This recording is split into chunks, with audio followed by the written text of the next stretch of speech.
जा कहाँ रहा है।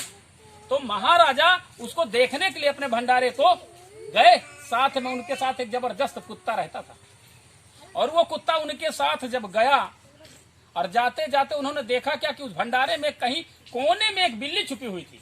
उस बिल्ली को देख करके कुत्ता सर्र से अंदर चला गया। भंडारा में जो खाना बना रहे थे उन लोगों ने उसको भगा दिया, कुत्ता भाग गया।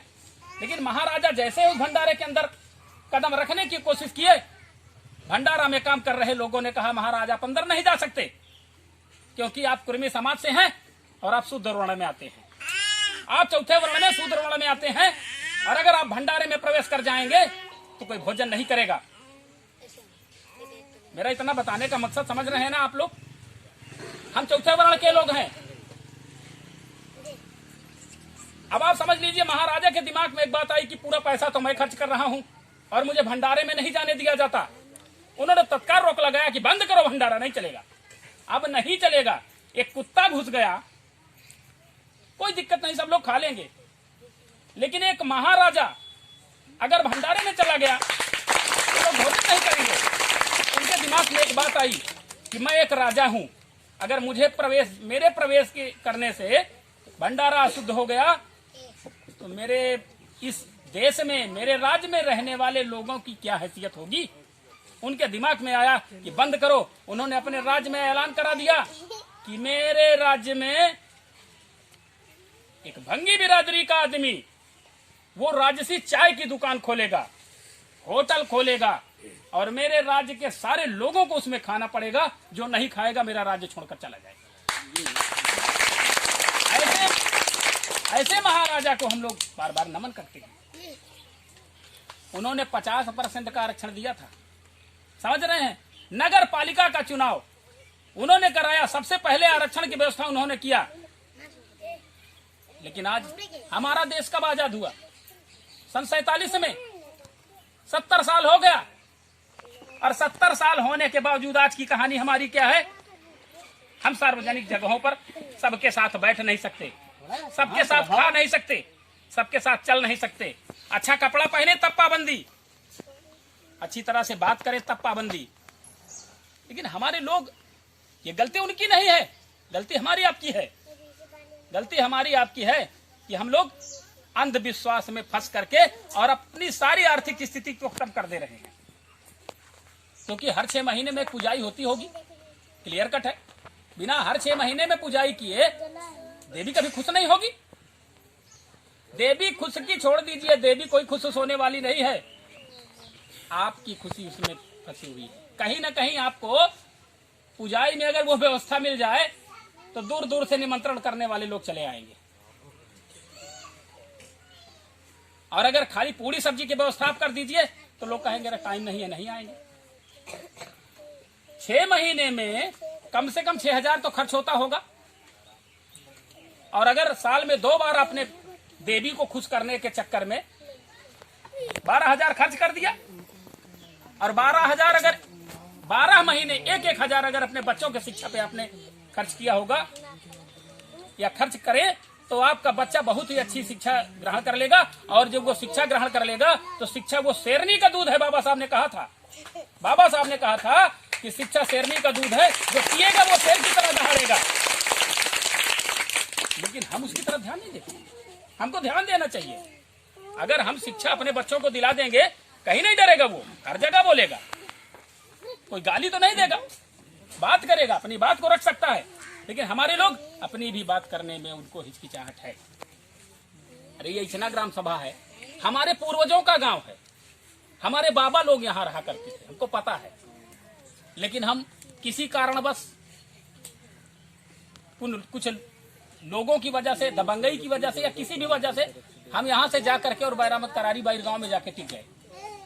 लेकिन फिर भी इतना बराबर आना जाना हमारा हो सकता है कि इसमें तमाम ऐसे चेहरे हों जो हमको जरूर पहचानते होंगे। हर चुनाव में हम प्रचार के माध्यम के लिए जरूर आए होंगे। मेरे कहने का मतलब यह है कि अंधविश्वास से किनारा कर लीजिए, पूजा पाठ में दिमाग मत खर्च करिए, केवल अपने बच्चों को पढ़ा लीजिए, उससे भला होने वाला है।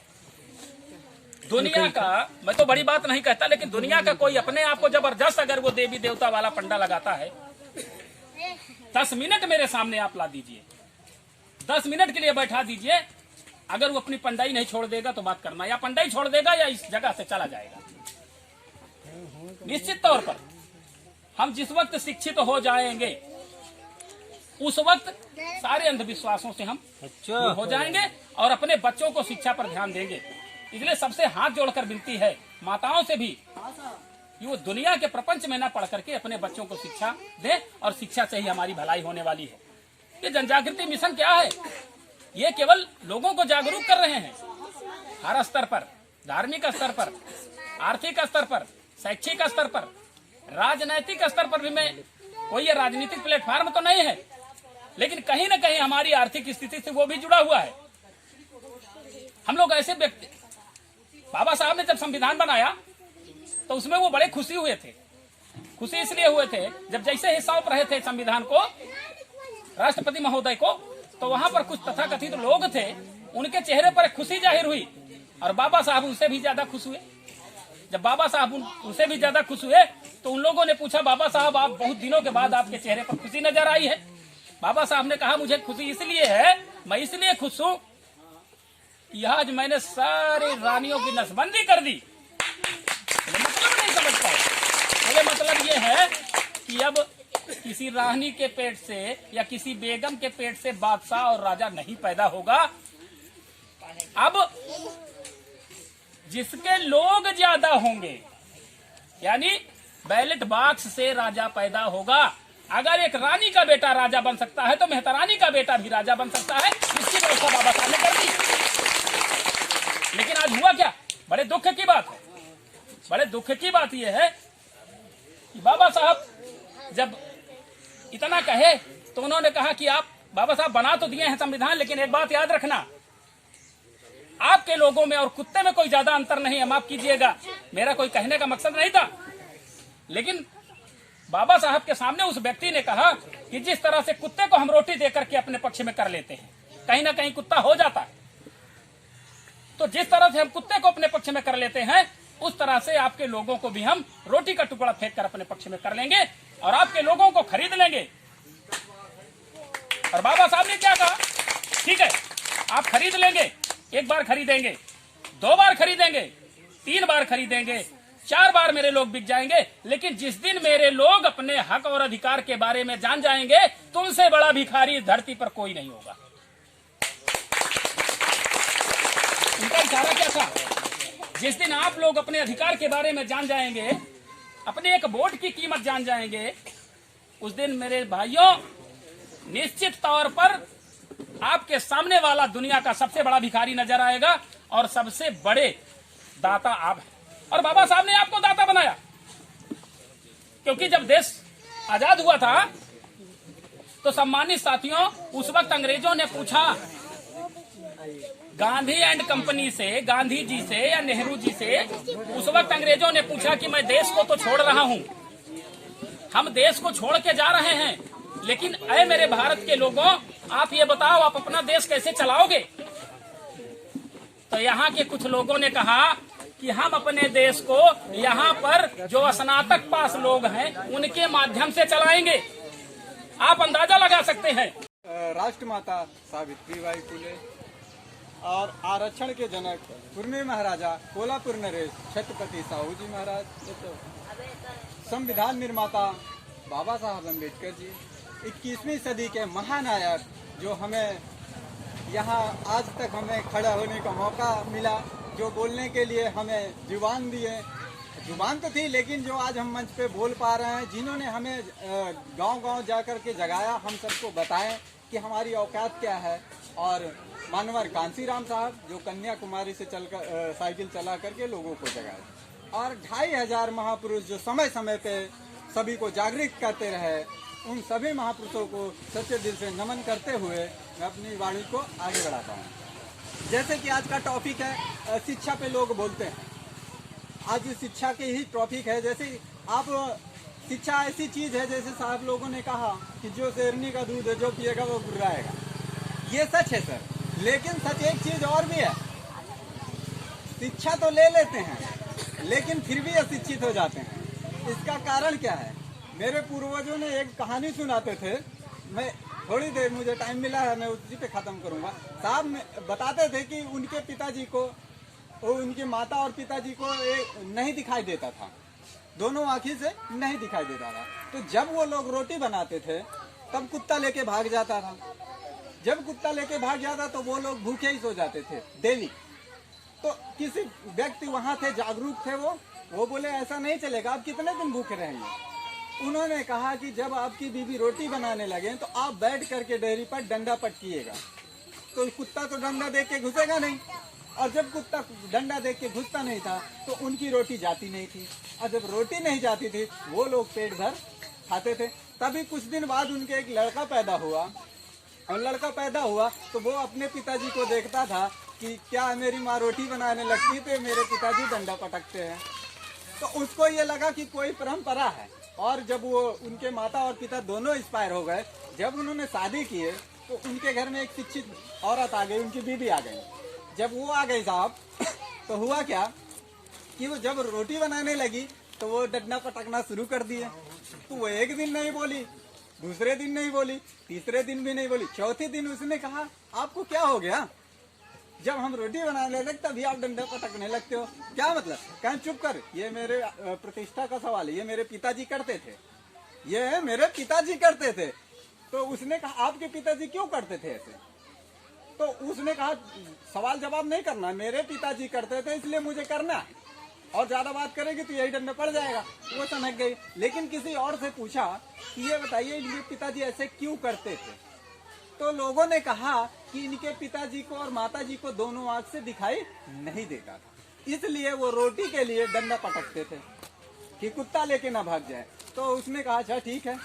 दूसरे दिन जब वही प्रक्रिया शुरू हुई रोटी बनाने का, तो साहब जब डंडा पटकने वाले लगे तो उनकी बीवी बोली एक बात बताइए, क्या आप अंधे हैं। बोले कहे मुझे तो दिखाई दे रहा दोनों आंख से। बोले नहीं आप अंधे हैं। उसे गुस्सा आया, एक तमाचा मार दिया। उसने कहा मुझे ये फर्क नहीं पड़ता कि आपने तमाचा मुझे मारा, लेकिन मेरा जवाब दीजिए क्या आप अंधे हैं। बोले नहीं। तो उसने साथियों उसने कहे कि जब आप अंधे नहीं हो तो आपके पिताजी और माताजी को दिखाई नहीं दे रहा था, तो इसलिए उनकी मजबूरी थी डंडा पटकना रोटी बचाने के लिए, लेकिन आपको और मुझे दिखता है इसलिए मुझे डंडा पटकने की जरूरत नहीं है, और इसलिए डंडा आज के बाद मटक पटकना ये कोई परंपरा नहीं थी, ये एक उनकी मजबूरी थी। वही चीज आज भी है जो हमारे बाप दादा, हो सकता है डर बस, हो सकता है विरोध में नहीं जा सकते थे, हो सकता है वो शिक्षित नहीं थे, इसलिए वो सारी परंपरा को ढोते आते थे। लेकिन आज हम शिक्षित भी हैं, लोग 10 लोग यहाँ बैठ भी लेते हैं, सारी चीजें हैं, लेकिन हम फिर भी पुरानी परंपरा को क्यों ढोते हैं। तो जरूरी नहीं है कि जो चीजें हमारे बाप दादा ने किया वो हम करें। अगर ऐसा है कि सारी चीजें पिछली करनी है तो वही चीज करिए ना। आज भी जिम्मेदार के यहाँ हरवाही करिए ना, क्यों नहीं करते आप। तब तो विरोध नहीं करते आपको ध्यान देना, तब तो विरोध करते हैं कि मुझसे जबरदस्ती काम करवाते हैं। लेकिन और चीज के लिए कहते हैं मेरे बाप दादा ने किया। कम से कम अब तो सोचिए हमको करना क्या है। अब तो शिक्षित हो गए हो तो सर हमें ये सोचना चाहिए कि हम शिक्षित हैं, अब हमको अपने विवेक और बुद्धि से काम करना चाहिए। यहाँ हम लोग बहुत अच्छा बोल जाएं, लेकिन जरूरी नहीं कि हम सही बोल रहे हैं। इसमें से जो अच्छी चीजें हो आपको सीखनी चाहिए, जो नहीं अच्छी हो सकता है हमको ना पता हो, हम ऐसे ही बोल रहे हैं। तो हमें किसी बात को मानने से पहले खुद को विचार करना चाहिए कि ये सही है या गलत है। तो साथियों यही चीज है, हमें इस बात पे मतलब गर्व होना चाहिए कि हम अब अपने विचारों से चलना चाहें। हमारे जो पूर्वज आते आए हैं, जो परंपरा को ढोते आए हैं, उस परंपरा को ठोकर मारते हैं और हमें नई परंपरा के साथ आना चाहिए, जिस परंपराओं में हमें सम्मान और इज्जत मिलती है। और एकता की बात, जैसे अभी हमारे सर ने कहा कि एकता सच है, ये एकता में ही ताकत होती है जो हम बहुत कुछ कर सकते हैं। जैसे कि अगर हम 80 घंटे अगर काम करते हैं साहब, 80 घंटे अगर हम काम करते हैं और 80 लोग हो जाएं तो कितने घंटे में काम हो सकता है बताइए। कितने घंटे में काम हो सकता है? हम 1 घंटे में हो सकता है ना। तो एकता की ताकत, टीम की ताकत, जब हमारी यहाँ टीम रहेगी, कहीं भी रहे हम, हमारे एक फोन करने से, आपके एक फोन करने से हमारी टीम इकट्ठा पहुंचेगी, तो किसी की औकात नहीं है वो किसी पे अत्याचार कर दे। अगर हम एक ऐसे ही बिछड़े रहेंगे तो हम सब की औकात नहीं है, हमें भी लाठी पड़ेगी, आपको भी लाठी पड़ेगी।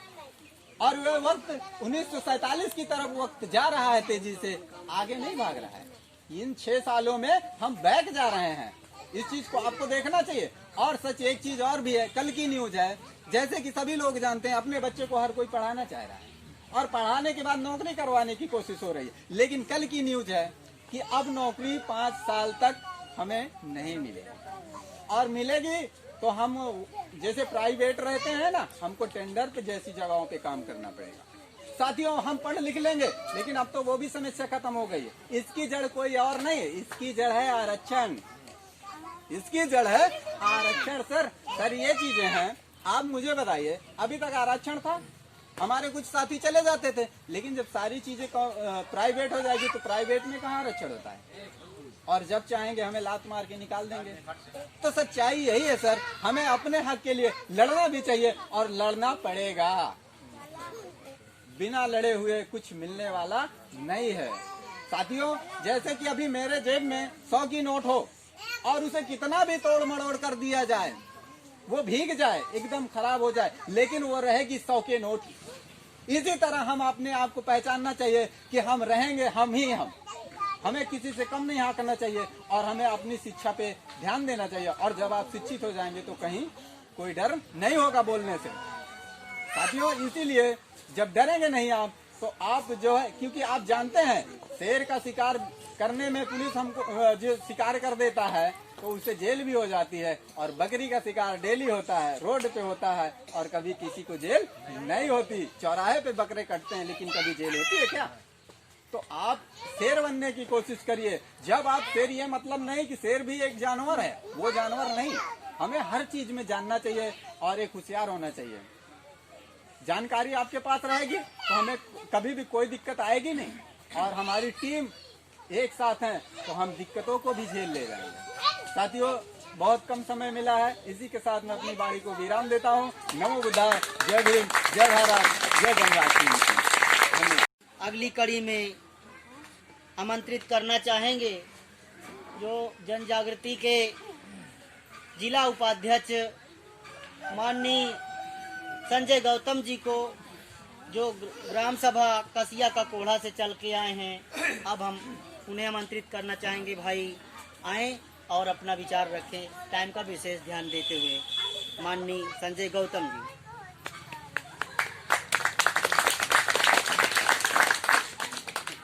धन्यवाद संचालक महोदय जी। सर्वप्रथम परम पूज्य बाबा साहब जो आत्मसमर्पित करते हुए, साथियों, आज मुझे बहुत अच्छा लगा कि हमारा मिशन, जन जागृति मिशन, एक कदम जागरूकता की ओर लगता है कि एक कदम बढ़ने का कार्य कर रही है। जैसे कि आज मैं देखा यहाँ पे हमारे नवयुवक साथी लोग यहाँ पे एकत्र हुए, आज मुझे ये देख के बहुत खुशी हो रही है कि ऐसे ही अपने बच्चों को शिक्षा की ओर ले जाएंगे, आगे शिक्षा देने का कार्य करेंगे। साथियों, आज ग्राम इचना में मैं गौरव भाई को भी तहे दिल से स्वागत अभिनंदन करता हूं, जो कि आज समाज को मार्गदर्शक दिखाने का कार्य कर रहे हैं। और मैं चाहूंगा कि हम सब एक होके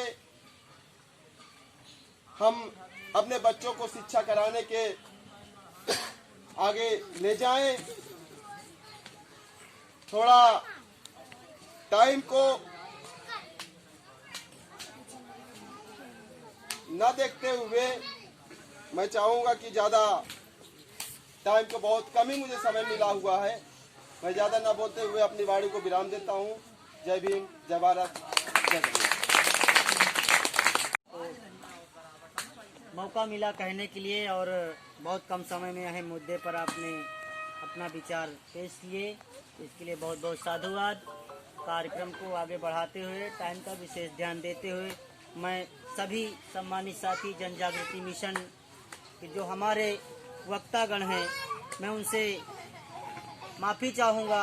आज जो समय है, हमारा समय पूरी तरह से टूट चुका है और हम अब चाहते हैं कि समय न रहते हुए अब हम कार्यक्रम को आगे बढ़ाते हैं और लास्ट स्पीकर यहाँ पर आमंत्रित करना चाहते हैं माननीय जन जागृति मिशन के संस्थापक व अध्यक्ष जी माननीय अजय बौद्ध जी को।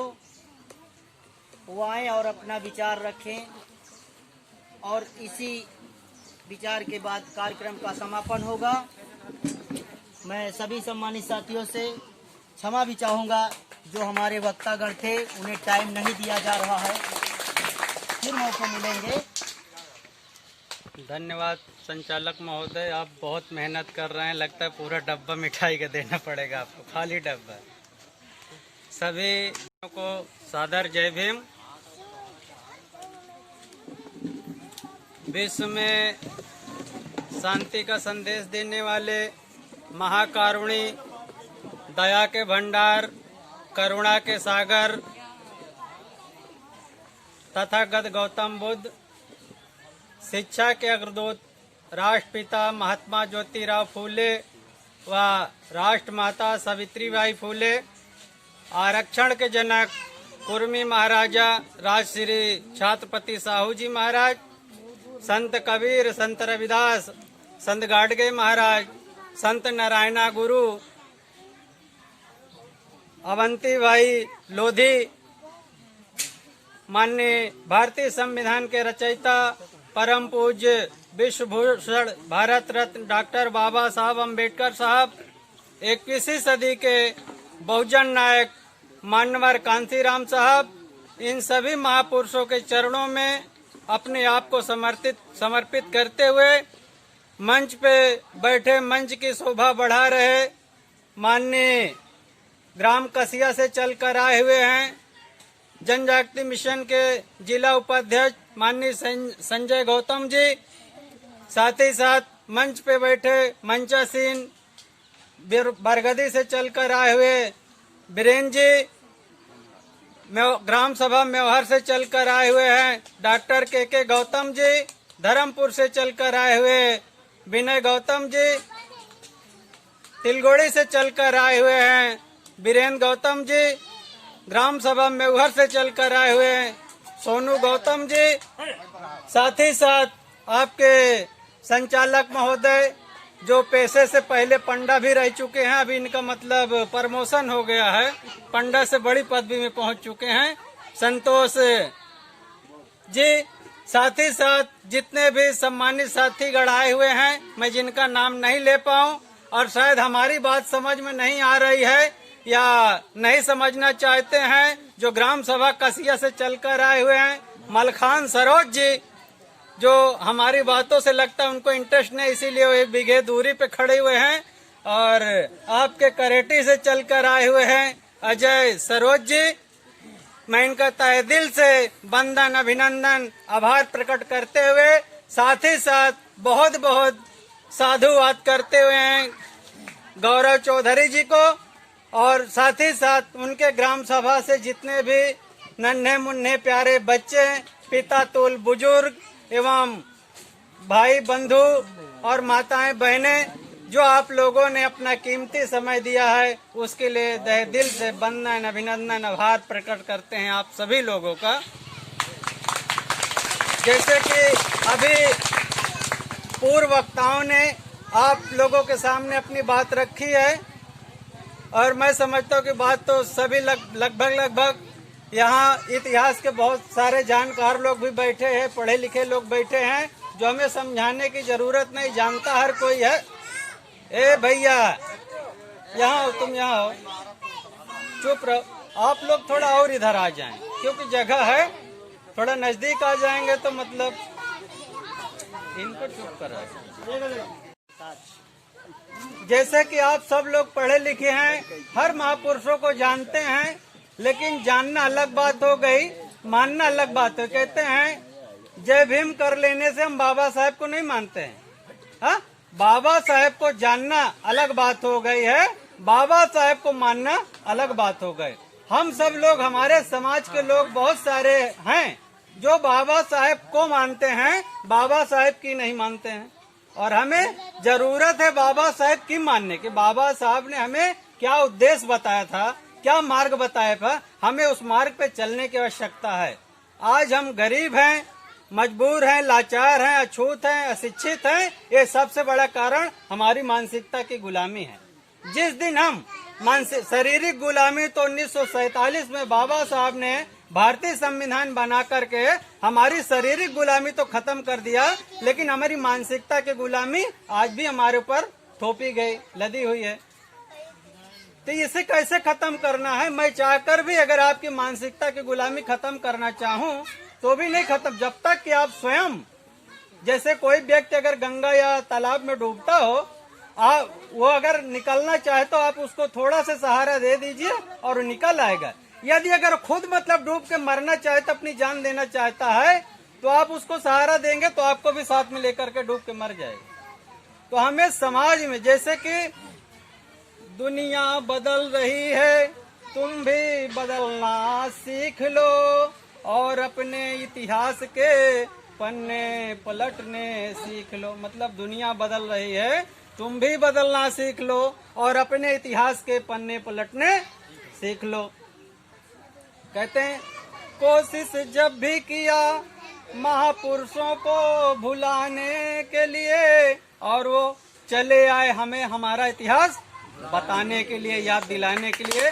जैसे कि कहते हैं कि हमें कोई बताने वाला, समझाने वाला नहीं है, लेकिन अगर आप लिस्ट उठा करके देखेंगे तो एक के बाद एक, जैसे सर्वप्रथम सबसे पहले तथागत बुद्ध है। हाँ, लोगों को इंसान जैसे जीने की सीख दी, जानवरों को जैसे उन्होंने हमें क्या दिया? तीसरण पंचशील दिया। हाँ, मतलब बुद्ध धम्म ही ऐसा धम्म है जो पूरे दुनिया में नंबर 1 पे है, इंसानियत और मानवता के नाम पे। ये किसी ईश्वर या दिव्य शक्ति को जगह नहीं देता है, इनमें दिया गया स्वयं। तथागत बुद्ध ने कहा है क्या दीपो भो, मतलब अपना दीपक खुद बनिए, क्योंकि हमारे जिंदगी में कोई और प्रकाश बनने वाला नहीं है, हमें खुद निर्णय लेना है। क्या मोदी जी कभी बचपन में मतलब सोचे थे कि मतलब मैं भारत का प्रधानमंत्री बनूंगा? नहीं, ये कोशिश है। हाँ, और उनका साम दाम दंड भेद उनको प्रधानमंत्री बनाया है। ये हमारे आपकी ताकत से प्रधानमंत्री बने हुए हैं जो आज मनमानी कर रहे हैं। तो हमें इस चीज को विशेष ध्यान में देना होगा। मतलब चाहे वो पुलिस अधिकारी हो या नेता, विधायक, मंत्री या ग्राम प्रधान हो या बीडीसी हो, वो पब्लिक सर्वेंट होता है। उसका काम है कि पब्लिक को जो भी परेशानी, उस परेशानी से निपटने, निजात पाने का काम करने। लेकिन नहीं, ऐसा नहीं। यहाँ पे हमको और इन लोगों की ऐसी मानसिकता, जो आज हम क्रिज बना करके हमारे समाज के लोग अच्छा घूम रहे हैं, अच्छा पहन रहे हैं, अच्छा खा रहे हैं, जो गाड़ी से चल रहे हैं, उनको वो नागवारा जा रहा है। ये साले ये भी तो हमारे जैसा रहने लगे, खाने लगे। अगर ये पढ़ लिख लेंगे, शिक्षित हो जाएंगे, तो हमारी खेती बाड़ी कौन करेगा? हमारा गोबर चारा पानी कौन करेगा? पहले के लोग कहते थे ना कहावत में कि पढ़े लिखे से कुछ न होई, हर जोते से बेर्रा होई। हाँ, अगर कोई पिता अपने बच्चे को पढ़ाना भी चाहता था तो कोई गांव को जमींदार या साहूकार आके कहता था, अरे फलाने क्या करेगा पढ़ा कर बच्चे को, कल का पढ़ लिख ले तो तोरे बात न मानिए। हाँ, तो भी सोचता था सही है, अगर पढ़ लिख ले हैं और शिक्षित हो जाएंगे तो हमारी बात कहाँ से मानेंगे। तो वो भी ऐसी मानसिकता में जकड़ा रहता था कि मतलब वो भी पढ़ाई नहीं करवाता था। और शिक्षा, अभी पूर्व वक्ताओं ने आप लोगों को बताया कि शिक्षा वो शेरनी का दूध है, जो पीता है वो दहाड़ता है। हमारे समाज के पढ़े लिखे लोग हैं, अगर उनसे आप सवाल कर लीजिए कि सर्वप्रथम हम शूद्रों को, अति शूद्रों को और बहुजन समाज के लोगों को पढ़ने लिखने का अधिकार कब से प्राप्त हुआ है? तो आप लोगों में से कितने लोग बता सकते हैं? वो लोग हाथ ऊपर करें। हाँ? सर्वप्रथम हम शूद्रों को, अति शूद्रों को पढ़ने का अधिकार तब से प्राप्त हुआ है जब 1848 में सन 1848 में राष्ट्रपिता महात्मा ज्योतिराव फूले, जान लीजिए जो माली समाज के थे, राष्ट्रपिता महात्मा ज्योतिराव फूले, राष्ट्रमाता सावित्रीबाई फूले जो उनकी धर्म पत्नी थी, इन दोनों मियाँ बीबी ने फैसला लिया कि अगर हम ओबीसी कैटेगरी में आते हैं और हम इतना पढ़ लिख कर शिक्षित होने के बावजूद भी ये ब्राह्मणी व्यवस्था के लोग अगर हमें मतलब ये नाकार सकते हैं, हाँ, हम साफ सुथरा रहते हैं, पढ़े लिखे हैं, सब कुछ है, जब हमें अपने बराबरी पे नहीं बैठा सकते हैं, हम शूद्र समाज से हैं, तो हमारे से बदतर हालत तो अति शूद्रों की होगी।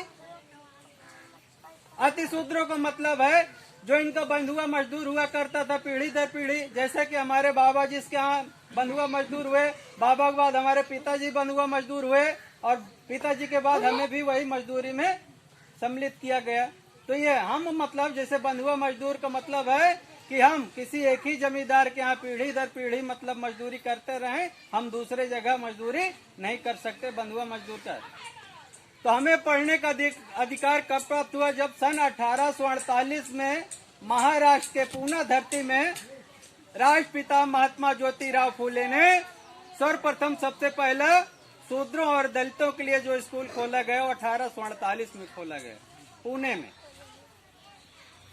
और उन्होंने मियाँ बीबी दोनों कसमें खाएं कि हम समाज के लिए जिएंगे और समाज के लिए मरेंगे, जब तक के समाज को शिक्षित नहीं कर देंगे हम इससे हार मानने वाले नहीं हैं। जब उन्होंने ये फैसला लिया, मात्र राष्ट्रपिता महात्मा ज्योतिराव फूले के 13 साल की उम्र में शादी हो जाती है, जो उनकी पत्नी मात्र सावित्रीबाई फूले 9 साल की उम्र उनकी होती है। अब इतनी आज 13 साल की उम्र में बच्चे को क्या जानते थे? हाँ, समझो नाबालिग है, लेकिन फिर भी पहले की जो प्रथा थी वो हिसाब से मतलब 13 साल की उम्र में मतलब उनकी शादी हो जाती। पहले हमारे बाप दादा क्या करते थे, अगर कहीं रिश्ता मानने जानने हुआ तो लाठी लेकर के जाते थे, धरा 2.5 सेर सवैया भर गुड़ लेके, पहले गुड़ बहुत होता था, हाँ, मतलब 8 आना रुपया धरा गुड़ बिकता था, जब उस समय में 5 रुपया किलो घी बिकता था। हाँ, हमारे लोग कहो एक एक बाल्टी शरबत पी जाए, आज के डेट में किसी को एक मग्घा शरबत दे दो तो हजम नहीं कर पाएगा। उस वक्त की बात करते हैं जब हमारे समाज के लोग, हमारे पूर्वज, हमारे बाप दादा भूखे रहते थे, डलिया डलिया भर डोबरी खा जाते थे। हाँ, डलिया डलिया भर मतलब सुबेरे 4 बजे के तड़के उठ के मतलब गूलर बिन के लेके आते थे, जामुन बिन के लेके आते थे, वो खा जाते थे। सड़ा गला मांस क्यों खाते थे? सड़ा गला मांस इसलिए खाते थे कि इनको पर्याप्त मतलब खाने भर के लिए भोजन नहीं मिलता था, इसलिए सड़ा गला मांस खाते थे। जब कहते हैं मतलब सब प्यास तो बुझ जाती है, लेकिन जब पेट की प्यास लगती, भूख की प्यास लगती है ना, तो इसको कहीं न कहीं से संतुष्ट करने के लिए भले आप सड़ा ही गला चीज क्यों ना खाओ, लेकिन खाना पड़ता है, मजबूर है। आप चोरी करके खाओ लेकिन खाना पड़ता है। तभी हमारे समाज के लोग सड़ा गला खाने के लिए मजबूर थे, इसलिए सड़ा गला। आज उनका मतलब नाम इसलिए खराब है क्योंकि अपनी पेट की आग को बुझाने के लिए सड़ा गला मांस भी खाते थे, जानवरों को मार करके भी खाते थे, और आज उन्हीं को बदनाम किया गया।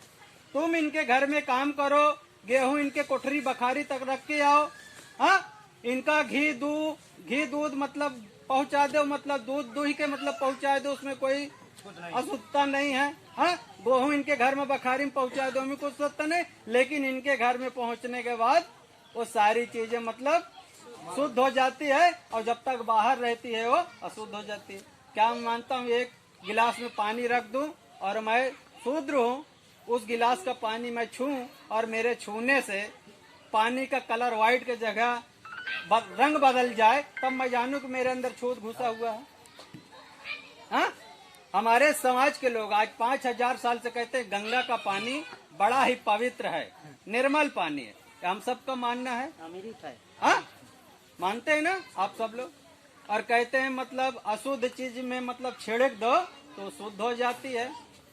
हाँ, और छिड़कते हैं, कहते हैं अगर किसी की मतलब सांस टूटने वाली जान न निकलता हो, गंगा जल और तुलसी का पाती मतलब भिगो करके उसमें और गंगा जल छोड़ दो तो तुरंत जान निकल जाता है। हाँ, ये मालूम है, ये पानी छोड़ने से क्यों जान निकल जाता है, हमें इस चीज को बारीकी से जानना होगा, क्योंकि उसके शरीर में कोई भी एनर्जी बचती नहीं है। जैसा आप आग जलती हो और उसमें पेट्रोल डाल दीजिए तो आग कैसा मतलब बढ़ जाएगी, ठीक उसी प्रकार शरीर में कोई एलर्जी न होने के बाद आप मरीज को या पेशेंट को पानी पिला देंगे। डॉक्टर अस्पताल में कभी मरीज को भर्ती करिए तो वहाँ डॉक्टर जल्दी पानी नहीं पीने देते। क्यों? क्योंकि पानी पिला दोगे तो उसके शरीर में जा करके वो जहर बन जाएगा, वो मरने को 4 घंटे में तो 1 ही घंटे में मर जाएगा। इसलिए उसका मतलब पानी, गंगा का पानी छोड़ते ही उसका शरीर नष्ट हो जाता है, फिर हम उसे मृत घोषित कर देते हैं। तथागत बुद्ध ने बताया बड़ी बारीकी से हमें कि कोई आत्मा परमात्मा नहीं होती है। यदि हम सबका मानना है कि आत्मा अजर अमर है। बोर तो नहीं हो रहे हैं ना?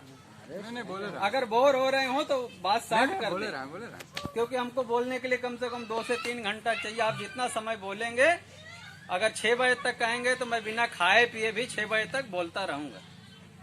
और मैं ये सोचता हूँ कि आप सब भी मेरे जैसा बोलें।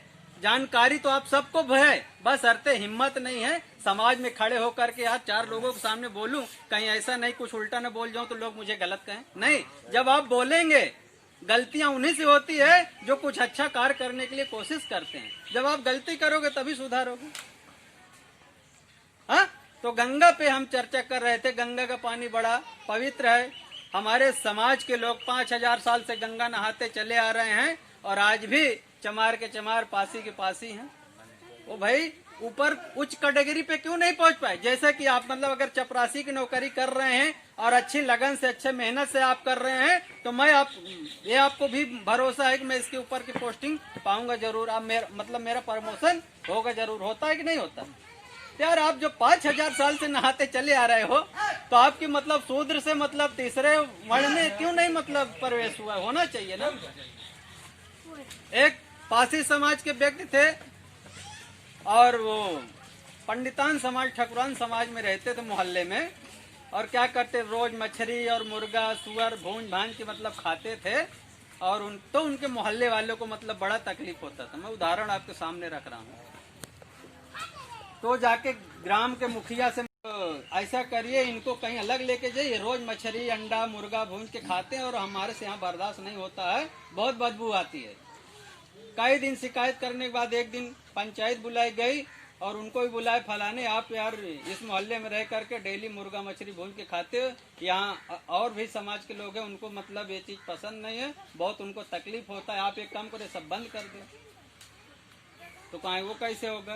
कहीं ठीक है, आज समाज जुटा हुआ है, एक पुरोहित को बुलाए और बैठ के मतलब कहीं यहाँ बैठ गए और बैठाने के बाद गंगा जल लिए। कहीं आज से तुम पासे नहीं मतलब श्रवण समाज में सम्मिलित हो गए, गंगा जल मतलब आज से तुम शुद्ध हो गए। कहीं तब तो ठीक है, अच्छी बात है, गंगा जल छिड़क करके। फिर उसने क्या किया, चलो इतना बात हुई और घर आया, दूसरे दिन फिर लेके आया मछली और फिर बनाने लगा।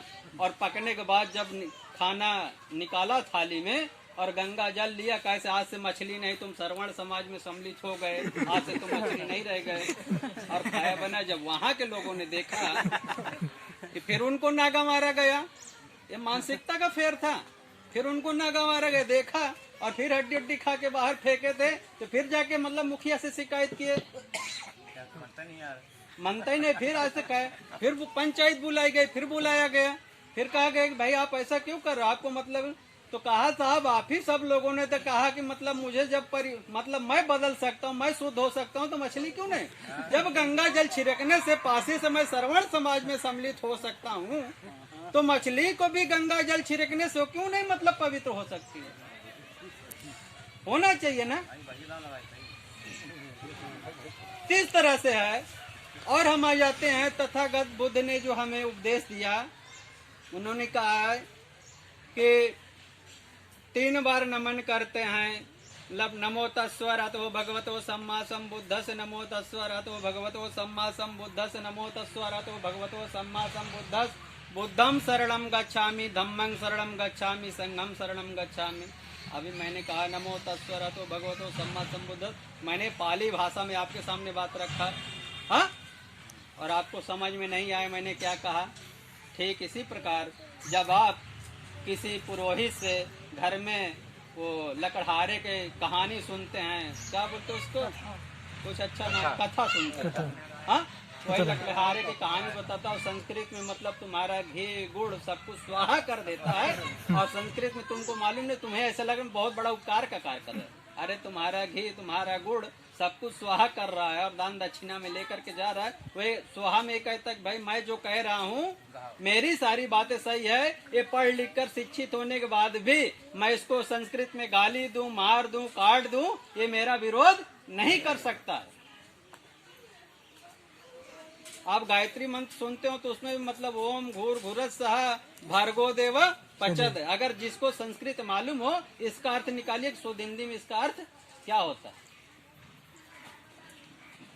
तो तथागत बुद्ध ने जो कहा कि नमो तस्सो, मतलब मैंने उस सम्यक संबोधि को, मतलब बुद्ध को नहीं, भगवान को नहीं, बुद्धि को जो हम सब के पास होती है, एक जानवर के पास भी होती है, एक इंसान के पास भी होती है, हाँ, हम सब के पास होती है बुद्धि, उस बुद्धि को मैं नमस्कार करता हूँ। मतलब जिस बुद्धि की वजह से इंसान का विकास होता है, इंसान एक मतलब जगह से दूसरे जगह पे पहुंचता है, हाँ, इसलिए उस बुद्धि को मैं नमस्कार करता हूँ। मैं तीसरी बार भी उस बुद्धि को नमस्कार करता हूँ। फिर उसके बाद में उन्होंने कहा कि पणाति पाता वेरमणि शिक्षा पदम समादयामि, अदिन्न दाना वेरमणि शिक्षा पदम समादयामि, मूसावादा वेरमणि शिक्षा पदम समादयामि, कामेशु मिच्छाचारा वेरमणि शिक्षा पदम समादयामि, सूरा में राज्य मजपमादठाणा वेरमणि शिक्षा पदम समादयामि।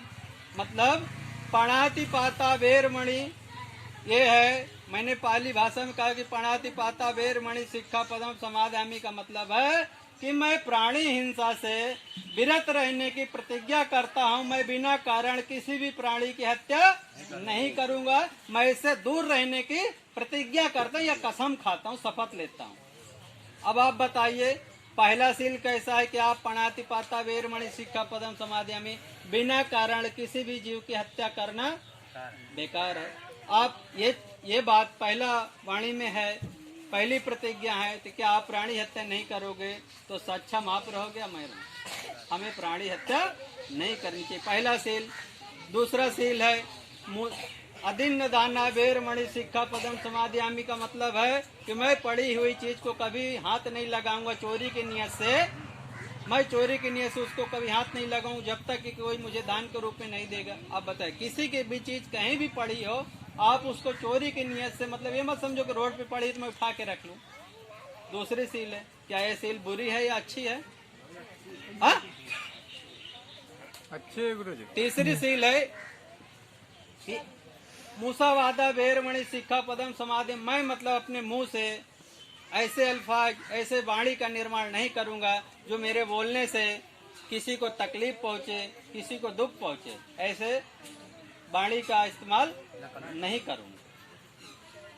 चौथा सील है कामेशु मिच्छाचारा वेरमणि शिक्षा पदम समादयामि का मतलब है कि मैं सारे बुरे कर्मों से, जैसे कि चोरी नहीं करूंगा, किसी की बहन बेटी पे गलत नजरिया, गलत निगाह नहीं डालूंगा, जो मेरी माता के समान है उनको अपनी माता के दर्जा दूंगा, जो मेरी बहन के उम्र के हैं मैं उनको बहन जैसे मानूंगा, जो मेरे से बहुत छोटी हैं मैं उनको अपनी बच्ची जैसा मानूंगा या बहन जैसा मानूंगा। अब ये चौथा सील भी सही है या गलत? इस चीज का पालन करना चाहिए नहीं करना चाहिए।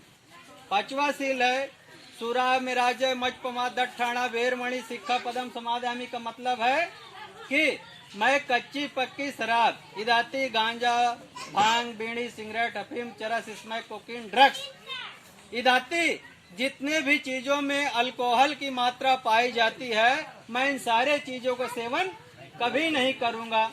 अब आप बताइए कोई शराब पीने वाला व्यक्ति शराब पी करके बहुत हिष्ट पुष्ट हुआ हो, बलवान हुआ हो और बहुत बुद्धिमान हुआ हो या बहुत बड़ा धनवान हुआ हो, ऐसा कोई व्यक्ति है? शराब पीने से आपकी बदन मदहोश हो जाती है, जैसे कोई पी के पड़ा हो रोड पे, वो सबको गांव भर को गाली देता हो, तो कहीं अरे शराबी है, पी के पड़ा, शराब पी के पड़ा है, कुत्ता मुँहते या सुअर या लोग गल दें, लेकिन क्या मतलब ऐसा काम करने से जिसके लिए तुमको लोग हीन भावना से देखें। आज के डेट में देखोगे तो हमारे समाज के लोगों के पास पैसा नहीं रह गया खाने पीने के लिए। इतना बेरोजगारी, इतनी महंगाई आ गई है, उसको मटन मच्छी खरीदने खाने की ताकत नहीं रह गई है। आज के डेट में जाकर के देखो तो श्रवण समाज के लोग, उनके पास पैसा भी है, उनके बच्चे जो मटन मच्छी खाते पीते दारू।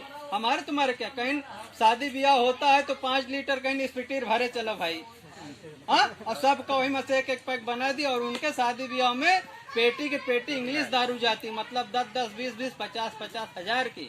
कभी जा करके देखिए, हाँ, तो हमसे ज्यादा मतलब खाते पीते वो है, तो क्या वो शूद्र और नीच हो गए? क्या उनका समाज उनको अपने गांव घर से बाहर निकाल दिया? नहीं। अब हम करते नहीं, लेकिन कहीं मतलब आम खाओ न खाओ, सभी आम तो खट्टे नहीं होते, लेकिन मतलब खट्टा का नाम बुरा है। इसलिए मैं आप सब लोगों को समझाना चाहता हूँ, बताना चाहता हूँ कि हमें अपने समाज के लिए कुछ न कुछ करना है। हमें मानव का तन मिला है, हम एक सामाजिक प्राणी हैं। जिंदगी तो एक जानवर भी जीता है, हाँ, बच्चे वो भी पैदा करता है, बशर्ते ये है कि उनके पास कोई सुख सुविधाएं नहीं होती है। उनके पास कोई सुख सुविधाएं नहीं होती, हमारे पास सारी सुख सुविधा है, हाँ, गाड़ी है, घोड़ा है, हम खाने पीने के लिए कपड़े लेते हैं, मतलब हम खाने भर के लिए साल भर के गल्ला इकट्ठा कर लेते हैं। लेकिन जानवर के पास है कोई? बस जानवर और इंसान में फर्क ये होता है, जानवर और इंसान में ये फर्क होता है कि जानवर डेली खाता है और डेली एकता है, सो जाता है, उसको आगे पीछे का परवाह नहीं रहता। और वो डेली भूखे उठता है, दिन भर के लिए निकल जाता है खाने के तलाश में, और दिन भर भटकता है, शाम तक में जो मिला खाया, ना मिला तो फिर अपने रैन बसेरे में आया और बसेरा किया। और हम इंसान अगर सुबह से भूखे रहे तो शाम को तो कदापि बर्दाश्त नहीं कर पाएंगे, मतलब कुछ न कुछ खाने के लिए हमें मिलना चाहिए, हाँ, चाहे हम चोरिया करके लेके आए, मतलब खाएंगे जरूर।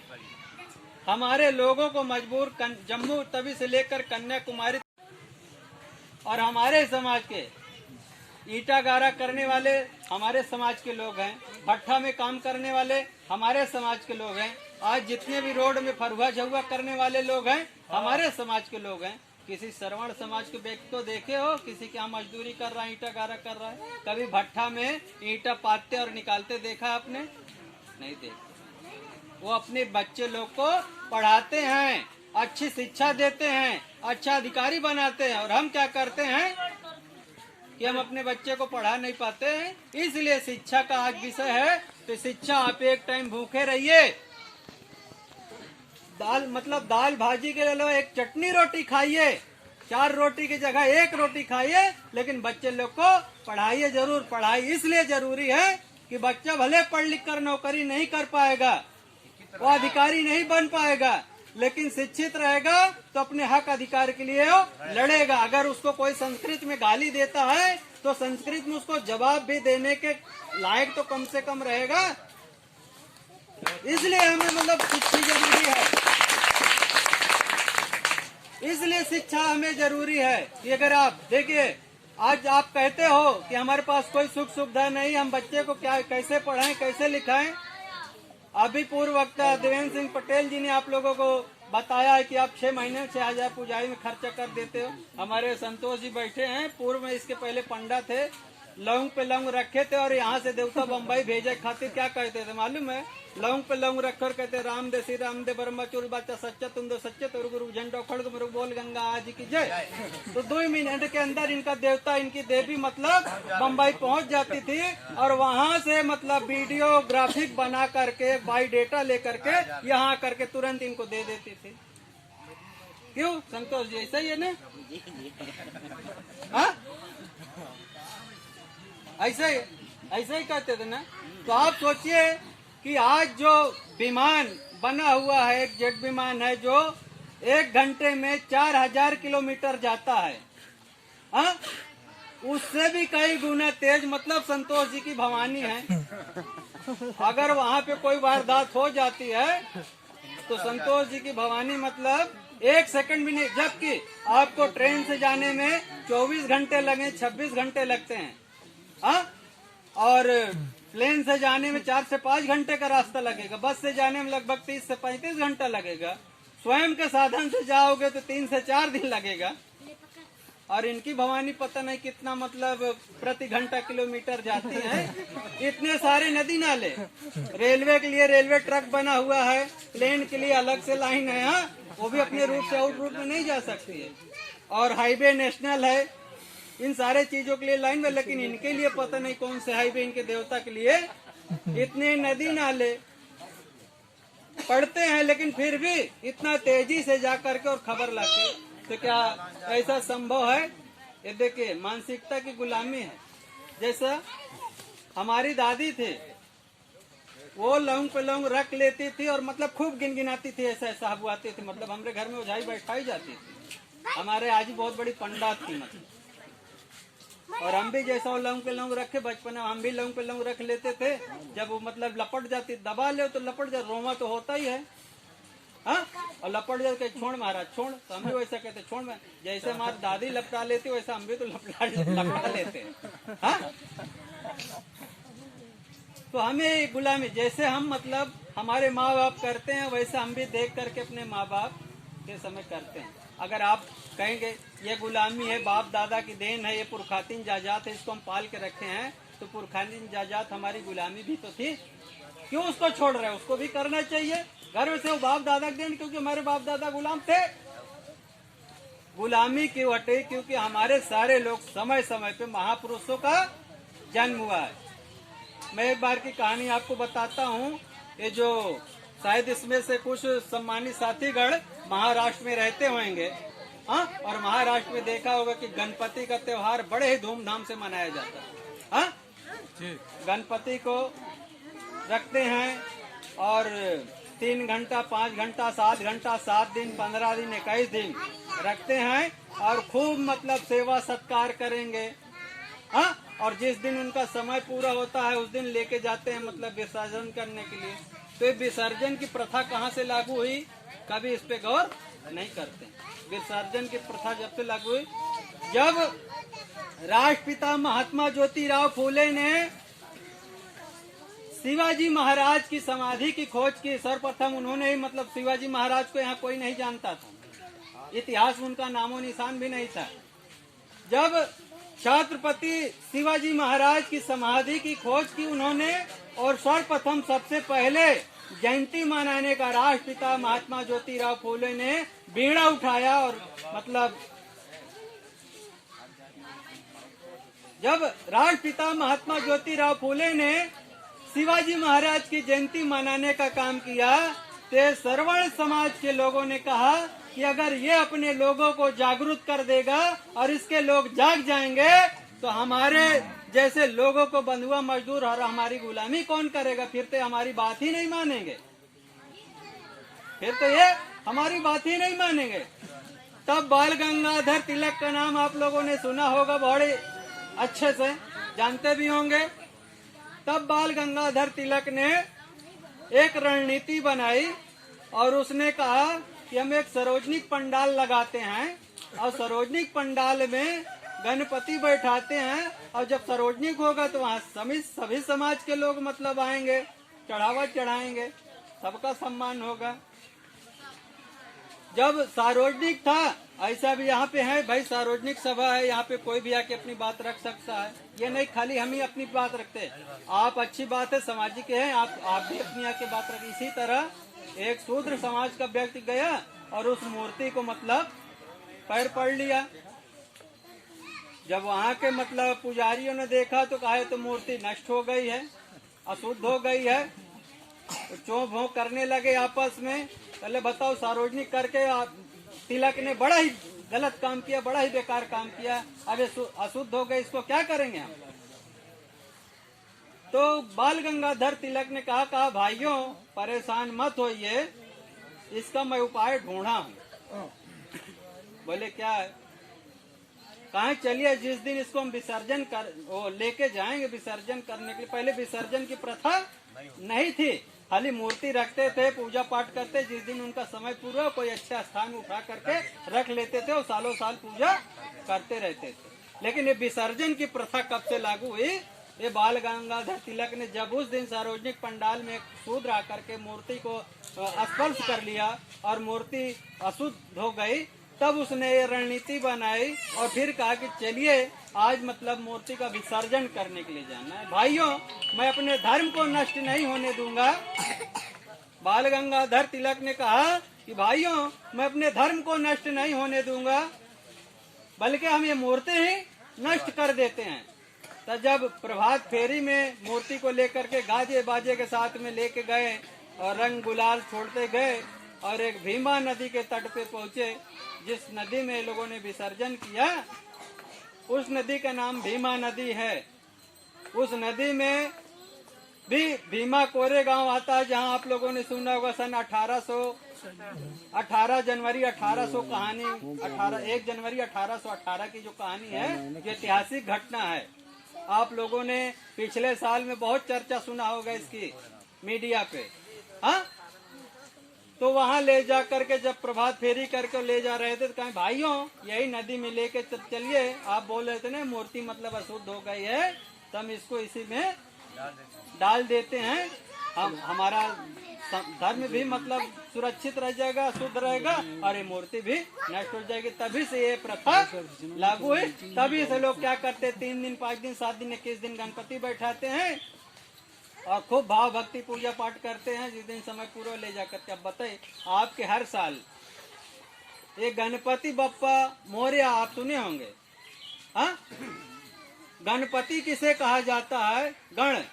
गण मतलब जो एक राजा होता था पहले, ये बुद्ध के समय का टाइम है, बुद्ध के समय का बात है। गण मतलब एक राजा होता है, मतलब गण मतलब जनता होती, पति मतलब एक राजा जो अपने जनता को मतलब अपने प्रजा को खुश करे, मतलब उसी का नाम गणपति।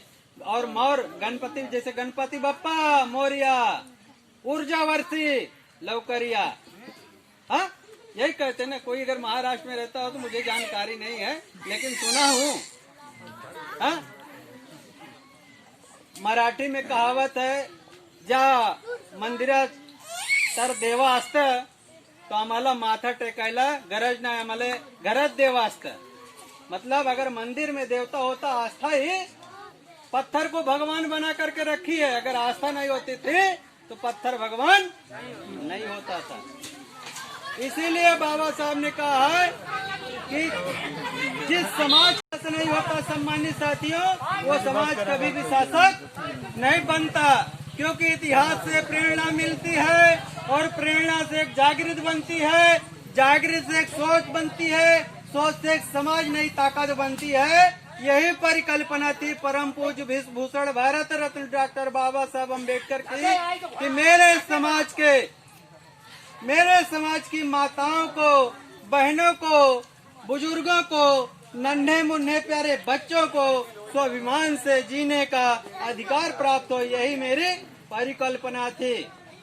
बाबा साहब भूखे रहते थे, उन्होंने अपने समय में 21 घंटा पढ़ाई की, और आज हमारे समाज के बच्चे गए घर में 1 घंटा किताब नहीं देखते हैं। कहीं हेलो, हाँ आ जाइए फलाने बगीचा में क्रिकेट चालू है, अब पता चलिए मोबाइल लिए हैं, चले गए, दिन भर क्रिकेट खेले, आए थके मांदे, खाए पिए सो गए। कोई बच्चा है यहाँ से कोई बता दे हाथ उठा करके मैं 4 घंटा पढ़ाई करता हूँ? हाँ, कोई स्टूडेंट नहीं। शायद सोनू जी करते होंगे मतलब। हाँ भैया, जब आप पढ़ोगे ही नहीं तो IAS, PCS, डॉक्टर, इंजीनियर, वकील कहाँ से बनोगे? माँ बाप मेहनत करके, मजदूरी करके, 1-1 रुपए बचा करके अपने बच्चे को पढ़ाने का काम करते हैं, लेकिन बच्चे क्या करते हैं? उस पैसे को, उस सुविधा को नाजायज फायदा उठाते हैं। माँ बाप की उम्मीद होती है कि हमारा बच्चा पढ़ लिख लेगा, अच्छा आदमी बनेगा, अच्छी नौकरी करेगा, अच्छे लोगों के साथ में उठना बैठना करेगा।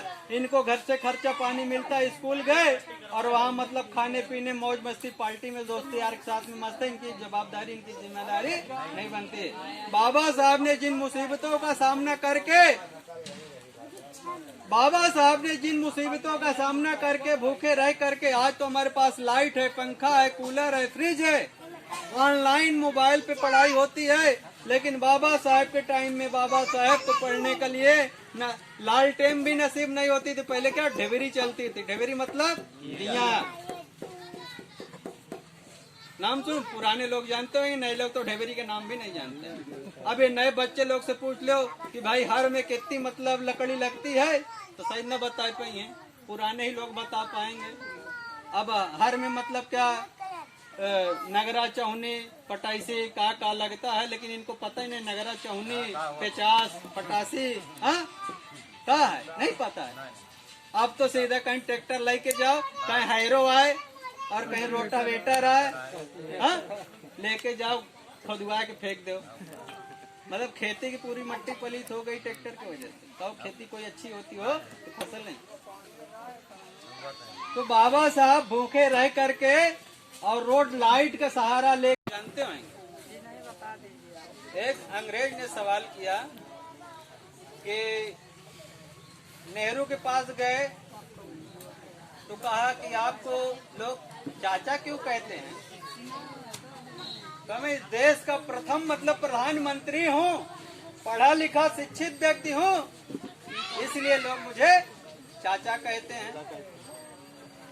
और गांधी के पास गए, कहीं आपको लोग बापू क्यों कहते हैं? बच्चा हो, बूढ़ा हो, जवान हो, माता हो, बहन हो, बच्चे हो, बच्चियां हो, सभी लोग आपको बापू कहते हैं।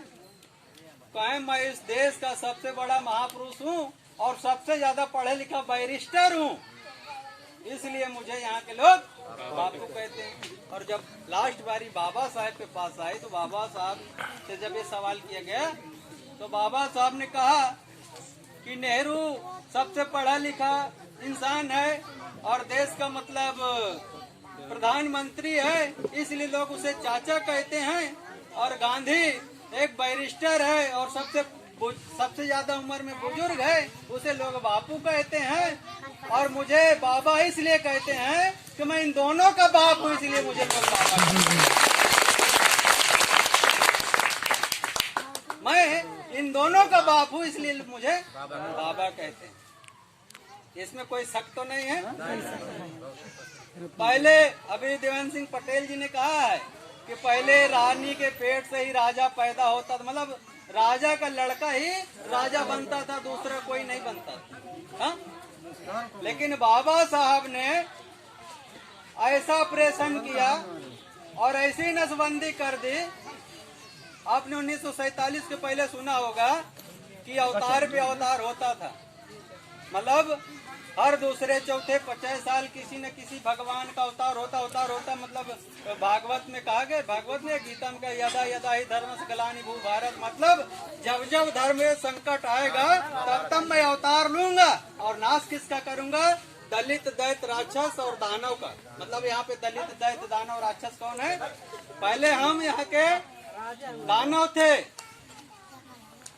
पहले हमें दानव के नाम से जाना जाता था, हम बहुजन समाज के लोगों को। उसके बाद में हम दैत्य हुए, दैत्य के बाद हम मतलब शूद्र हुए, शूद्र के बाद अब हमें को ये लोगों ने दलित साबित। और ये सर्वनाश किन का करेंगे? सत्यानाश किन का करेंगे? अवतार तो लेंगे लेकिन सत्यानाश करेंगे, दलित दैत्य दानव और शूद्रों का सर्वनाश करेंगे।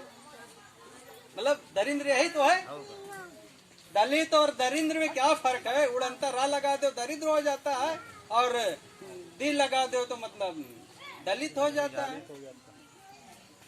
तो बाबा साहब ने 1947 में ही ऐसी नसबंदी कर दिया है। 1947 के बाद भगवानों का अवतार होना ही बंद हो गया। बंद हुआ नहीं हुआ? अच्छा, भगवान का निर्माण कहाँ से किया गया है? 4 अक्षरों से। भा का मतलब भागावा ना, 4 अक्षर से निर्माण किया गया भगवान का। मैं भगवान का विरोधी नहीं हूँ। यदि अगर भगवान होता तो मैं आज 35 साल से मतलब दिन भर नाम लेता हूँ, मतलब कहीं न कहीं गिरते पड़ते, उठते बैठते, सोते, हंसते, खाते पीते, मुझते, मतलब नाम लेता ही रहता, लेकिन आज तक मुझे दिखाई नहीं दिया। या यहाँ पे सैकड़ों के तादाद में लोग बैठे हुए हैं, मेरे पिता की उम्र के भी लोग बैठे, मेरे से ज्यादा तजुर्बे वाले लोग बैठे हैं। अगर कोई बता दे कि भगवान मुझे दिखा है, क्या रूप रेखा होती है, क्या शकल सूरत होती है, क्या खाता है, क्या पीता है, कहाँ रहता है, कोई अनुभव बता सकता है? नहीं, ये सिर्फ मानसिकता है। भगवान है भाई की भावना है, भाई का भगवान है। जैसे हमने कहा कि आस्था ही पत्थर को भगवान बना देती है। तो भा का मतलब जैसे 4 अक्षरों से मतलब ये लोगों ने भगवान के निर्माण का बड़े चुन करके नाम रखा है। जैसे भा का मतलब होता है भूमि। हाँ, अगर ये भूमि मेरे नीचे से 1 सेकंड के लिए हट जाए तो क्या मैं मतलब यहाँ मौजूदा खड़ा होकर के आप लोगों को समझा सकता हूँ? नहीं समझ। मैं मतलब भूमि के बिना यहाँ जिंदा नहीं रह सकता। गा का मतलब होता है गगन। अगर ये आसमां यहाँ से हट जाए तो शायद यहाँ पे मैं ऐसे ही खड़े खड़े जल जाऊंगा। हाँ, वा का मतलब होता है वायु, हवा। जो मतलब ये मैं बोल रहा हूँ ये हवा के जरिए बोला। हवा अगर बंद हो जाए तो दुनिया कोई भी प्राणी, कोई भी जीव 1 सेकंड भी मतलब जीवित नहीं रहेगा। कि रहेगा? यार आप लोगों को भगवान जिंदा रखता है, फिर आपको हवा की जरूरत क्यों? हाँ, आपके दिल के अंदर मतलब शरीर के अंदर आत्मा प्रवेश किया है तो आपको हवा और आग पानी की कोई आवश्यकता नहीं। आपको तो भगवान की जरूरत। ना का मतलब होता है नीर। अगर शरीर में पानी नहीं रह जाए तो डॉक्टर पहले ही कहे कि इनको पानी की बहुत कमी है, पहले पानी चढ़ाओ। और मुंह से नहीं, नली से सिरिंज से चढ़ाओ, तभी कवर करेगा। मुंह से चाहे जितना पानी पिया दो, पता चले फूल के मरीन जाएगा। ज्यादा पानी पिला दो। क्यों डॉक्टर साहब? सिस्टम से चढ़ाओ। वो पानी भी मतलब झराया फुपाया हुआ पानी रहता है, सिस्टम से चढ़ता है तब कवर करता है शरीर। हाँ, वो भैया हम अलग अलग जातियों में विभाजित है, बटे हुए हैं। ब्लड बैंक में आप जाकर के कभी पूछते खून की जरूरत होती, भैया पसिया के खून आए। पंडित को जरूरत होती तो पंडित के खून चाहिए। हाँ? तो भैया रिश्ता करे के लिए फिर क्यों मतलब पंडित है तो पंडित के घर चाहिए, पासी है तो पसिया के घर चाहिए, चमार है तो चमारे घर चाहिए। अरे जब आपको जिंदा रहने के लिए किसी भी जात का खून काम आ सकता है, आपको जिंदा रख सकता है, तो फिर शादी भी और खाने पीने के लिए क्यों नहीं जीवित रहे? हाँ? अब भगवान की मैं चर्चा कर रहा था। 4 अक्षरों से भगवान मतलब जो आज भगवान, ये 4 अक्षर कहाँ से निकला हुआ है? ककहरा के बीच का अक्षर है। हाँ, गौर करिएगा। अगर गलत हो तो आप मुझे मेरी बात बेशक मत मानिए। ककहरा से निकला हुआ अक्षर 4 अक्षर है का मतलब भगवान। हाँ, 36 अक्षरों के बीच का अक्षर है। तो आप बताइए कि पहले ककहरा बनाने वाला व्यक्ति पैदा हुआ होगा, तब तो ककहरा से मतलब इन अक्षरों का मतलब निकाल करके भगवान का निर्माण किया गया, भगवान का नाम रखा गया। हाँ, तो आप बताइए पहले ककहरा बनाने वाला व्यक्ति पैदा हुआ है या पहले भगवान पैदा? व्यक्ति पहले पैदा हुआ। भगवान कहाँ पैदा हो? जब ककहरा भगवान कहाँ पैदा हो?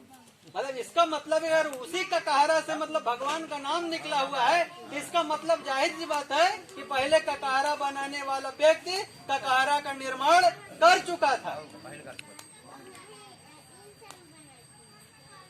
अरे बाबा साहब जैसे मतलब विश्व के 6वें विद्वान में से नंबर 1 के विद्वान हुए, आप उनकी बात नहीं माने और उन पुरोहितों की बात मान रहे हो आज भी, जो तुमको सदियों से पासी बना करके रखा है, चमार बना करके रखा है, शूद्र बना करके रखा है, छूत बना करके रखा है, गुलाम बना करके रखा है।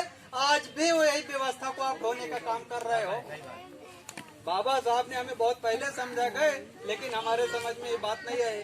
जब हमारे लोगों को, हमारे समाज के, दलित समाज के, शूद्र समाज के लोगों को गांव से दक्षिण टोला रहने के लिए इजाजत दिया जाता था, बुजुर्ग होंगे उनको मालूम होगा। आज भी चले जाइए आप किसी श्रवण समाज के बराबरी में, उसके बराबरी में बैठ कर देखे, दोस्ती यारी एक बात की बात अलग। मैं भी बैठता हूँ, मेरे साथ में मतलब इस जनजागृति मिशन से भी बहुत श्रवण समाज के लोग जुड़े हुए हैं।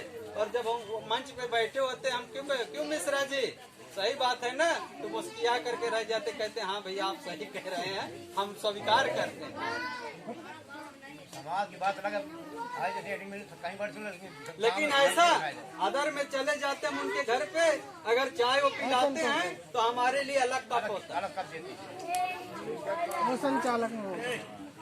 तो हमें इस बात को ध्यान देना होगा। बाबा साहब अब इतनी परिस्थिति, बाबा साहब को बच्चा खत्म हो जाता है। बाबा साहब की परिस्थिति बताता हूँ। बाबा साहब को बच्चा खत्म हो जाता है और मतलब माता रमाई यहाँ से लेटर लिखती है। बाबा साहब लंदन में पढ़ाई पूरी करते रहते हैं, यहाँ से लेटर लिखती है, बाबा साहब आपका एक बच्चा खत्म हो चुका है और दूसरा भी बच्चा मरने के कगार पे है। और बाबा साहब फिर वहाँ से लेटर लिखते हैं जवाब में कि माता रमाई, मैं तुम्हारा बहुत बड़ा गुनहगार हूँ, मैं तुम्हारी देखभाल नहीं कर सकता हूँ और न कर पाया हूँ। मेरा एक बच्चा मरता है तो मरने दीजिए, मैं अपने करोड़ों बच्चे को अनाथ होते नहीं देख सकता अपने।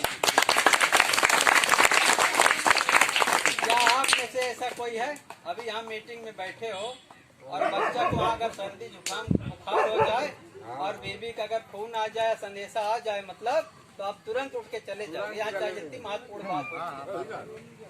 अरे आप त्याग करिए। बाबा साहब ने अपने बीबी खोई, अपने बच्चे खोए, अपनी पूरी जिंदगी हम लोगों के लिए खून करके कतरा न्यौछावर कर दिया और हम इतने खुद मतलब बदनसीब हैं और हम इतने खुदगर्ज हो गए हैं, उनके कारवा को आगे बढ़ाने का काम नहीं कर रहे हैं। अपने कमाई धमाई, अपने घर परिवार, अपने बच्चे में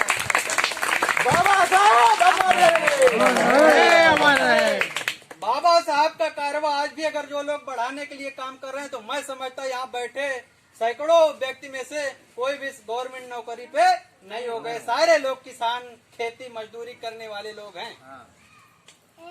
यहाँ पे ग्राम हिचना में बहुत सारे नौकरी वाले भी लोग होंगे।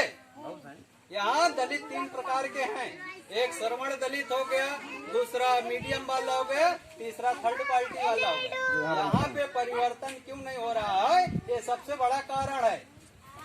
बहुजन समाज में एकता क्यों नहीं आ रही है, ये सबसे बड़ा कारण है। क्योंकि जो श्रवण दलित है, मतलब श्रवण दलित का मतलब है कि जिसके पास नौकरी है, अच्छा खेती है, अच्छे लोगों के साथ में उठना बैठना हो गया है, पैसा है, तो अपने समाज से 4 बीघा दूरी बना करके रखा है। 4 बीघा दूरी बना के रखा, उसको समाज में लेना देना है। अच्छा, वो जो श्रवण दलित है, क्या जो अपनी बहन बेटी बेटा की शादी करता है, तो क्या श्रवण समाज में ही करता है? कहीं न कहीं अपने समाज में ही तो आकर के करता है। फिर हम ही आपसे कहेगा, रिश्तेदार गांव घर चाचा दादा से कहेगा, चाचा कहीं हमारे बेटवा है, कहीं अच्छा पढ़ा लिखा घर होगा तो बताना, हमें रिश्ता करना है।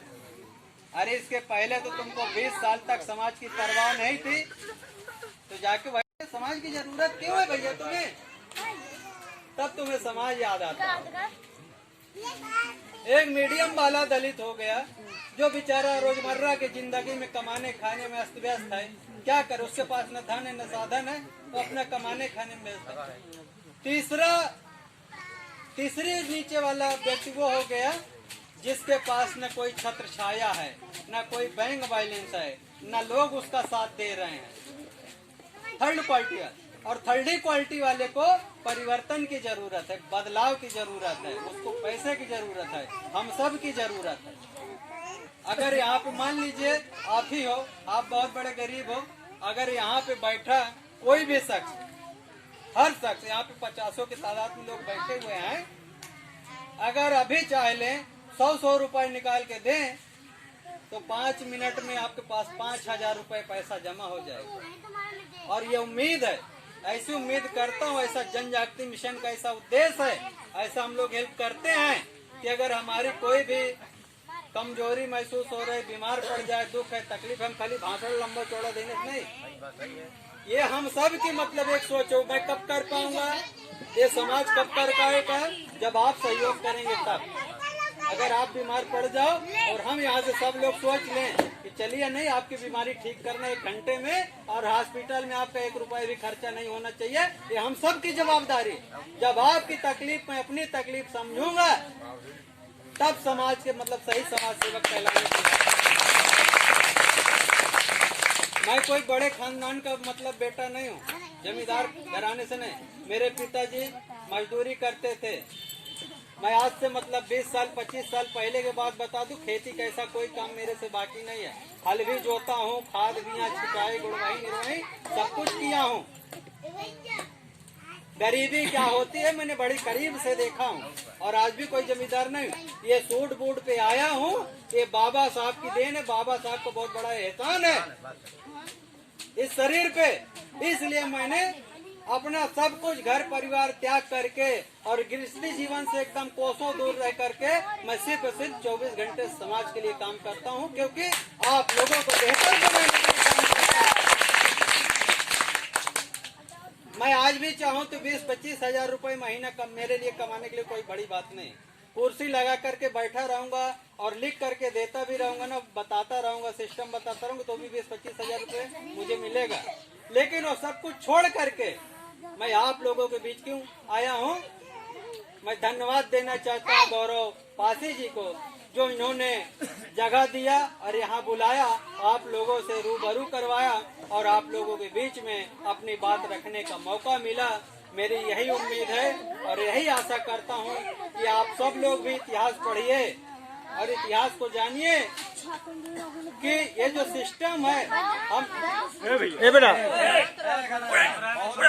हमें सिस्टम से गुलाम बनाया गया, तो सिस्टम को क्यों नहीं हम लात मारने का काम करें।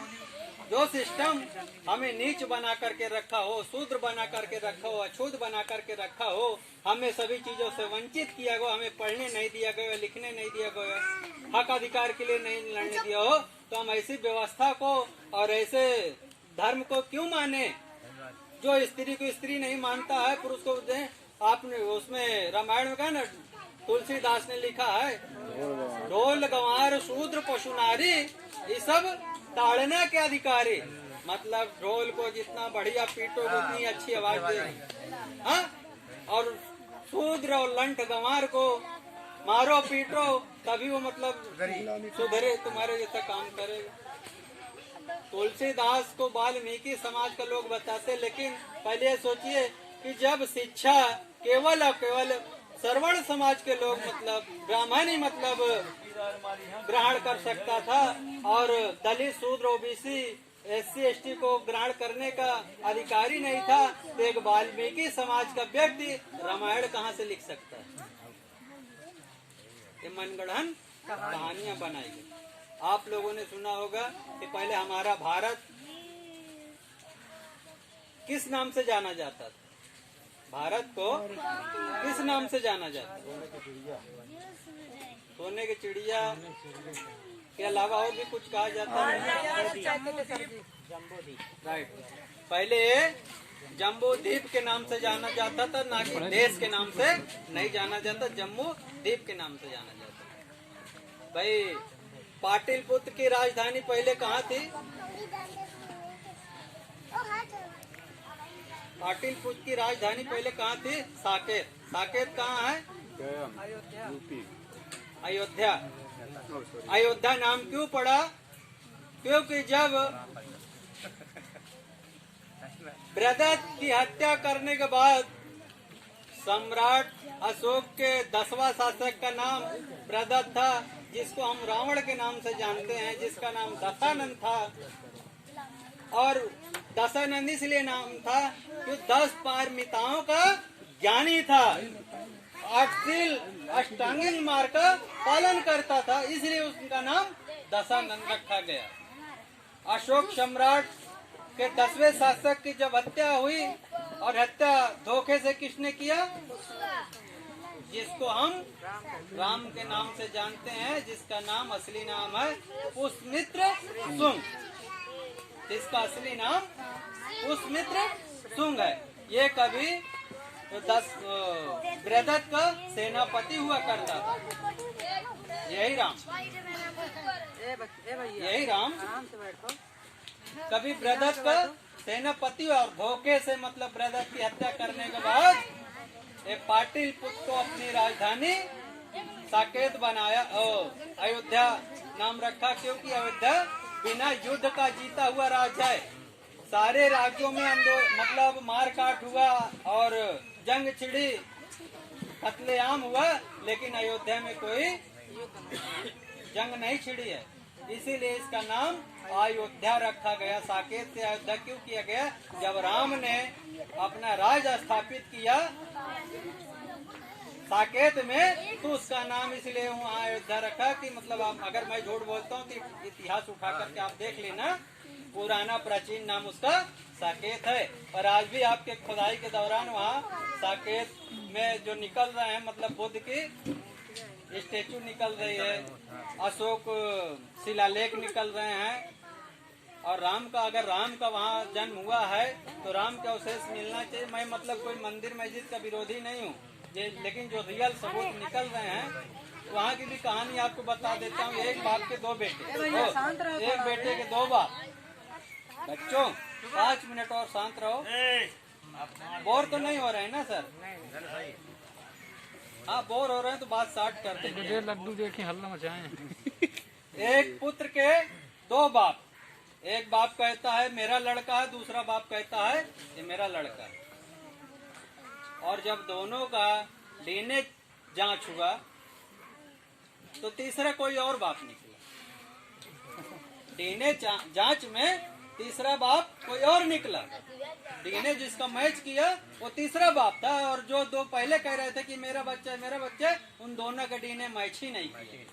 तो आप बताइए, जिसका डीएनए मैच हुआ आप उसको बाप मानोगे, या जिनका डीएनए मैच नहीं हुआ आप उसको बाप मानोगे? डीएनए मैच का मतलब है कि अभी अयोध्या में जिसके सबूत निकल रहे हैं आप उस जगह को मतलब सही मानेंगे, उस चीज को सही मानेंगे, या जिनका सबूत नहीं निकला उनका सही मानेंगे? तो मैं मंदिर और मस्जिद का विरोधी नहीं हूँ। मैं तो कहता हूँ कि वहाँ जैसे राम के लिए मतलब जगह दी गई है, हाँ, मंदिर बनाने के लिए, और मुस्लिमों को 5 एकड़ जमीन दी गई है, वैसे वहाँ बौद्धों को भी 5 एकड़ जमीन दी जाए, और जो बुद्ध के अवशेष निकल रहे हैं वहाँ एक भव्य बौद्ध विहार बनाने का काम किया जाए। मैं ये मोदी सरकार और योगी सरकार से एक अपील और गुजारिश करना चाहता हूँ, मेरी विनती करना चाहता हूँ कि हमें भी 5 एकड़ जमीन दिया जाए, और वहाँ हम एक बड़ा भव्य बौद्ध विहार बनाने का काम करें, और बुद्ध के अवशेषों को वहाँ सुरक्षित रखने का काम करें। हम न्याय की बात करते हैं, हम बुद्ध बोले साहू अम्बेडकरी विचारधारा के लोग हैं, हम महापुरुषों को मानने वाले लोग हैं, हम समता, स्वतंत्रता, भाईचारा और न्याय पे आधारित राष्ट्र का निर्माण करने वाले लोग हैं। हम अहिंसा की बात करते हैं, हिंसा की बात नहीं करते हैं। इन्हीं शब्दों के साथ में बहुत कुछ कहते हुए और कुछ भी न कहते हुए 2 लाइन शायरी कह देना चाहता हूँ मैं आप लोगों के बीच कि पैदा न होता वो मसीहा, पैदा न होता वो मसीहा, तो खुशियों का सिलसिला न होता यारों। पैदा न होता वो मसीहा, तो खुशियों का सिलसिला न होता यारों। बेरंग रहती जमी, ये आसमान का रंग नीला न होता यारों। ये भारत, हमारा भारत, हाँ, जिसको हम भारत माता कहते हैं। भारत माता कहते लेकिन भारत बाप नहीं कहते। बाप है क्या?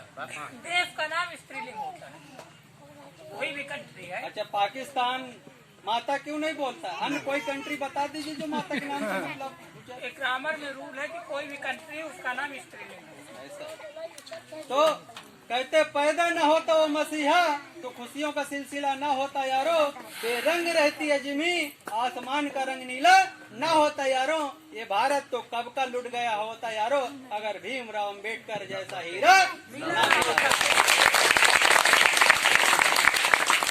जो मनवादी व्यवस्था के लोग हमारे समाज में अन्याय अत्याचार कर रहे हैं, आज दिन में दिन हमारे समाज में अन्याय अत्याचार और शोषण, बलात्कार, रेप, मर्डर बढ़ते जा रहा है। मैं उनके लिए भी कह देना चाहता हूँ खुले मंच पे कि सुधर जाओ और संभल जाओ। कहते हैं काट डालो गद्दारों को, किसी को खबर न लगे। अरे काट डालो गद्दारों को, किसी को खबर न लगे, इनको ऐसी जगह मिटाओ कि जहाँ पानी न मिले, ऐसे बेशरम हिजड़ों का शहीदों में नंबर न लगे। अरे काट डालो गद्दारों को, किसी को खबर न लगे, और मेरे भीम जी के संविधान को दुश्मनों की नजर न लगे। घर में चूहा निकलाते लोग डरते हैं, घर में चूहा निकलाते लोग डरते हैं, और घटना बदलने की बात करते हैं। हमें मालूम है कि कभी हिजड़े मतलब अपने कौम में कभी सजदा नहीं होते, और हमें भी मालूम कभी हिजड़े को बच्चे पैदा नहीं होते। बस इन्हीं शब्दों के साथ में आप लोगों ने जो मान सम्मान देने का काम किया और अपना कीमती समय दिया, उसके लिए बहुत बहुत आप लोगों को साधुवाद।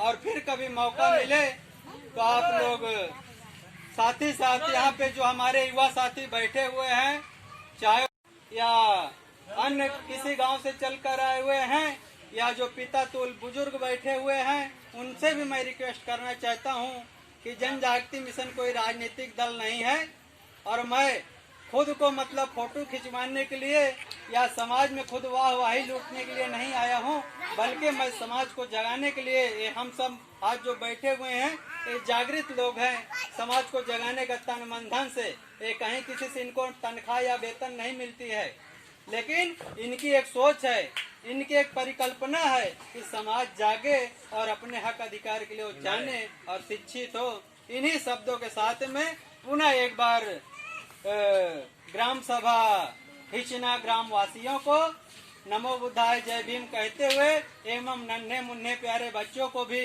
बहुत साधुवाद और वंदन अभिनंदन आभार प्रकट करते हुए, और पुनः एक बार जन जागृति मिशन के जो सम्मानित साथीगण दूर दराज से चल कर आए हुए हैं, और हमारे पूजनीय पिता तुल जिन्होंने बाबा साहब के चरणों में पुष्प अर्पित करके और ये सौगंध लिया, ये प्रतिज्ञा किया कि आज से हम बाबा साहब को जानेंगे और मानेंगे।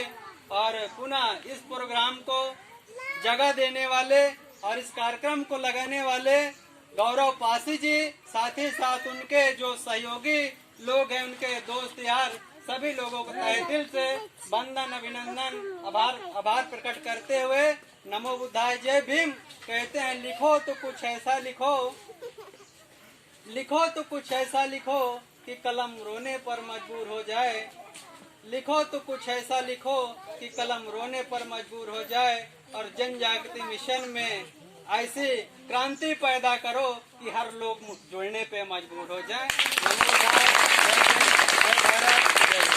माननीय आदरणीय संस्थापक एवं अध्यक्ष महोदय जी, आप लोगों के सामने अभी